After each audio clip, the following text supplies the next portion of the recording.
বিয়ের দিন, রিসেপশনের দিন, দুদিনই আমাকে দিদি সাজিয়েছে।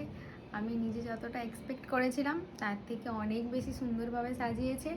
আর আমি কালকে মেকআপ যেটা করেছিলাম সেই সেম মেকআপে আমি শ্বশুরবাড়ি এসেছি। মেকআপ আমি কান্নাকাটিও করেছিলাম, মেকআপ আমার একটুও কোথাও কোনো কিচ্ছু নষ্ট হয়নি, পুরো সুন্দরভাবেই বসেছিল মুখের উপর।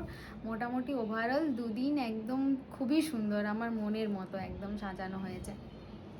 আর একদম আজকে 12টা অবধি পুরো মেকআপটা স্টে করেছে। একদম একদম। Thank you.